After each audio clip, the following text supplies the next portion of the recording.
이 공부를 잘하는 친구들은 매일같이 시간을 들여 공부합니다. 몰아치기로 공부하는 사람 치고 성적이 좋은 경우가 드뭅니다. 똑똑한 친구들이 암기 과목에서 적당히 성적을 내는 경우는 있지만 기본 실력이 중시되는 과목에서 몰아치기는 성적에 별 영향을 주지 않습니다. 성적은 평소 얼마나 꾸준히 공부했느냐에 달려 있습니다. 글쓰기도 마찬가지입니다. 뮤즈가 온 날에는 키를 받아 온종일 책상 앞에 앉아 글을 쓰고 쓸거리가 떠오르지 않는다고 며칠이 지나도록 안 쓰면 평생 글을 쓸 수 없습니다. 매일 써야 할 이유가 없는데 쉬지 않고 쓰기가 힘듭니다. 글을 쓰는 날도 있고 못 쓰는 날도 생깁니다. 이 돈 받고 쓰는 글이라면 하루도 빼놓지 않고 쓸 수 있겠지만 그게 아니니 대개 시간 날 때마다 쓰게 됩니다. 이 본업이 있다면 글 쓸 시간이 날 때도 있지만 도저히 시간을 빼지 못할 때도 있습니다. 앉자마자 글이 쏟아지면 참 좋겠지만 보통 글 한 꼭지를 쓰면 몇십 번은 기본이고 심지어 몇 시간도 걸립니다. 이런 상황인데 블로그에 하루도 빼놓지 않고 글을 올리는 것은 어려운 도전입니다. 실제로 블로그에 100일 동안 특정 글을 올리는 목표를 달성하는 프로그램도 있습니다. 글을 쓰는 것이 구토 시점에 누구나 작가가 될 수 있을 텐데 작가가 드문 것만 봐도 글쓰기는 어려운 일입니다.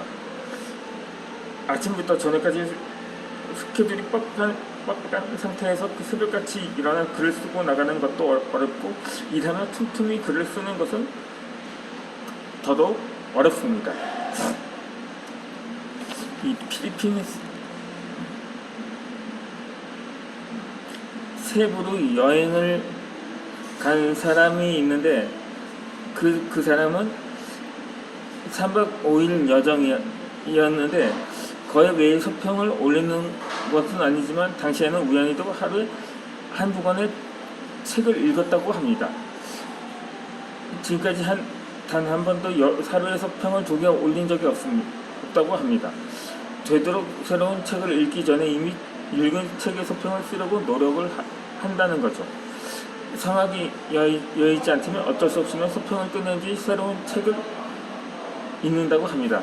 서평을 쓸 때 새로운 책의 내용이 포함될까봐 나름 정한 원칙이라는 것입니다. 예전에 책을 읽을 때면 주로 같은 분야의 책을 연속으로 읽었습니다. 책을 읽고 모르는 내용이 있어도 다음 책을 읽으면서 이해하게 되니 공부안을 정하면서 그렇게 읽습니다. 그러다 보니 서평을 쓰면 읽은 책이 아닌 읽고 있는 책 내용이 포함될 수 있었습니다. 지금의 다양한 분야의 책을 중구난방으로 읽지만 그래도 가급적 먼저 읽은 책의 서평을 끝내고 다시 나서 새로운 책을 읽곤 합니다. 서평은 하루에 하나만 올린다는 원칙에 따라 이미 작성한 다른 서평이 있어도 공개하지 않습니다. 대신 예약 기능을 활용합니다. 하루에 올리는 글 꼭지가 기껏해야 하나였으니 많은 꼭지를 쓴 날에 전부 공개해야 할 필요는 없었던 거죠. 하루에 왕창 써서 전부 올리면 평소보다 더 많은 사람이 방문하겠지만 그보다 사람들이 블로그에 꾸준히 방문하는 게 더 기분이 좋습니다. 하루에 급격히 방문자가 늘었다가 다음 날에 줄면 기분이 우울해집니다. 꾸준한 방문자 수가 블로그를 운영하는 입장에서는 좋습니다.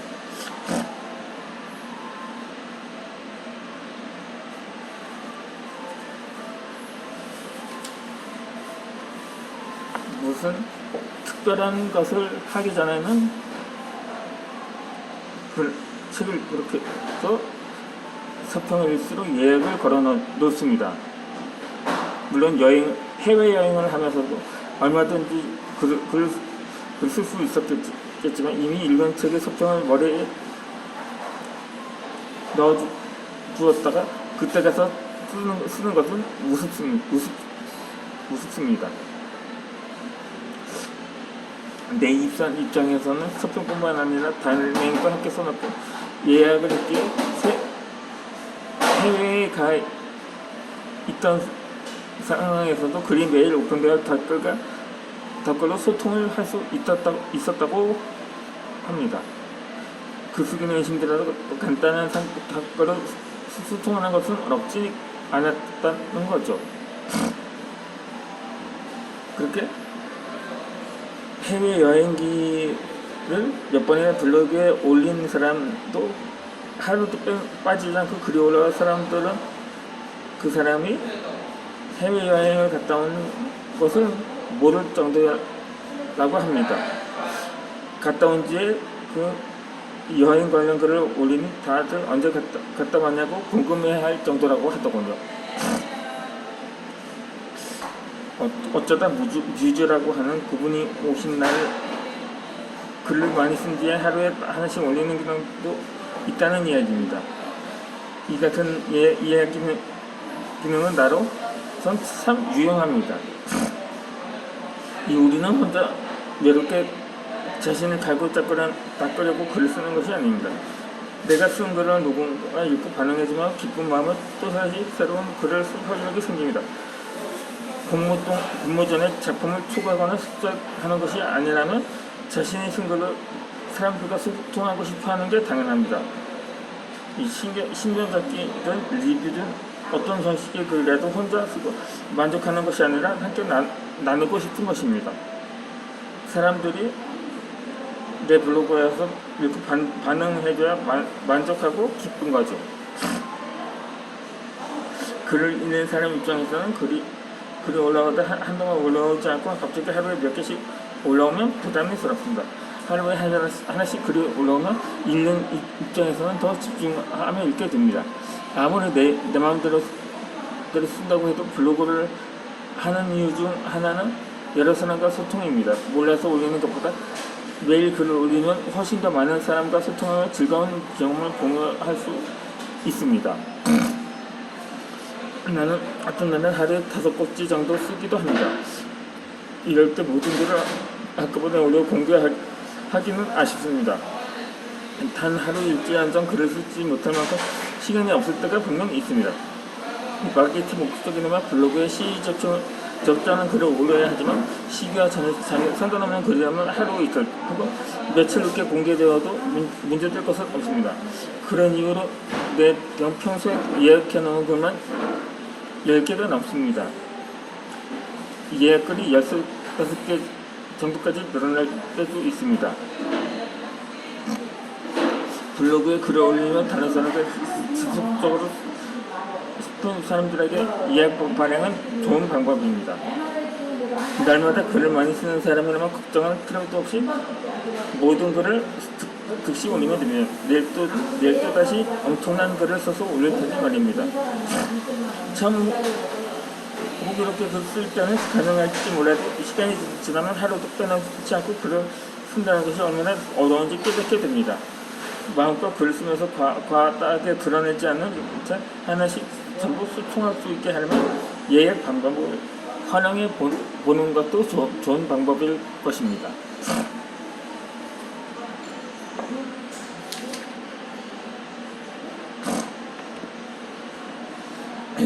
글쓰기 훈련의 가장 좋은 방법은 리뷰 쓰기입니다.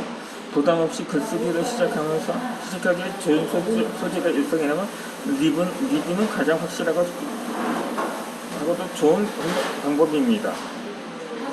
좋은 글에 대한 정확한 답은 없지만 문법적으로 완벽한 글이 좋은 글은 아니라는 거죠.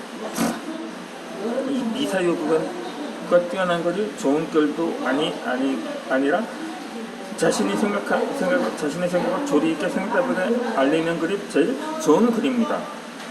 내 생각을 상대방이 명확하게 이해한다면 이보다 더 확실하고 분명하게 쓴 글은 없습니다. 처음부터 무조건 자신의 생각을 적어내라고 하면 힘이 듭니다. 우리가 쓰려는 글은 문학작품도 학술서도 아닙니다. 내 생각을 처음부터 조리 있고 논의 정연하게 펼치기는 힘든 일인 거죠. 이에 대한 훈련을 해야 하는데 어떻게 무엇을 해야 할지는 막막할 것입니다. 그때 가장 좋은 방법이 바로 리뷰 쓰기인 거죠.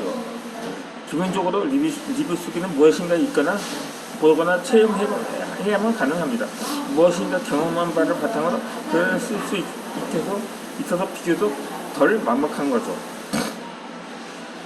나는 본격적으로 독서를 시작하는 초기에 책을 1년에 100권 이상 읽었습니다. 다음 단계로 리뷰를 쓰려고 마음먹었습니다.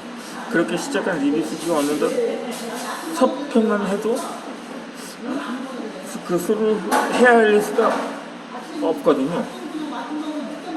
제가 수학에는 영 자신이 없어서 웬만한 건 수는 세력을 하지 않거든요.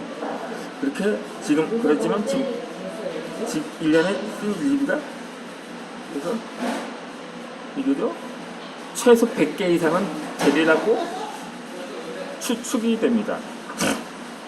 그게 서평도 서평 100평 내외 이게 제가 주로 도서 서평만 했지 영화나 드라마 리뷰는 한 적이 없었거든요.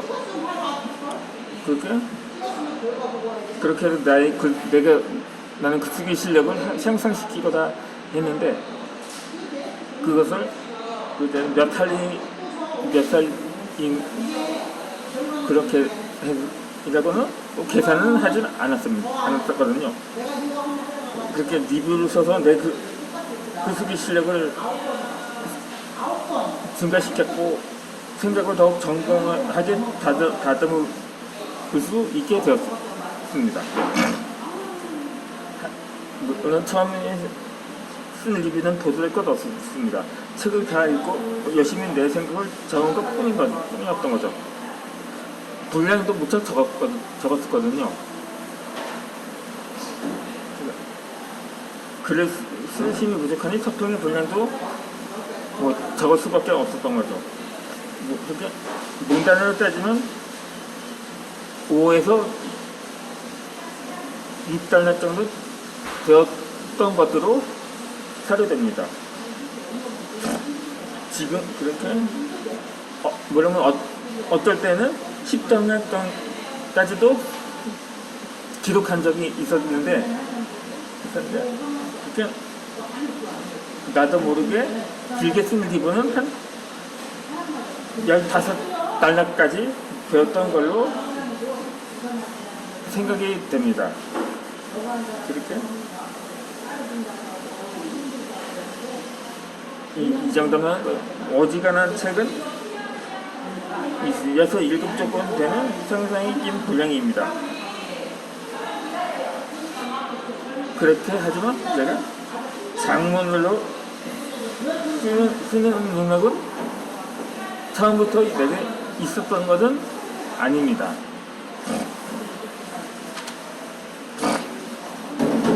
리뷰는 어떻게 써야 한다는 형식이나 법칙은 없습니다. 자유롭게 쓰고 싶은 내용을 쓰면 됩니다. 그런데도 리뷰 쓰기가 어렵고 힘들어하는 사람이 많습니다. 책으로 변한 내 인생이라는 책을 보면 내게 저자가 리뷰에 대해 따로 섹션을 만들어 꽤 많은 내용을 쓰니 사람들이 고맙다고 했다고 합니다. 그 전까지는 책을 읽지만 했지 서평 쓸 생각은 해본 적이 없었는데 덕분에 서평을 쓸 용기가 생겼다고 한 거죠. 서평 쓰는 것이 막연하고 어렵게만 느껴졌는데 지금부터 실천할 수 있기 때문에 당시 책으로 첫 서평을 쓴다고도 했습니다. 서평을 쓰는 가장 쉬운 방법은 책 내용을 옮겨 적는 것입니다. 책을 읽을 때 중요하다고 생각하는 부분보다 포인트를 부터 표시합니다. 이어서 영상을 올려드리도록 하겠습니다.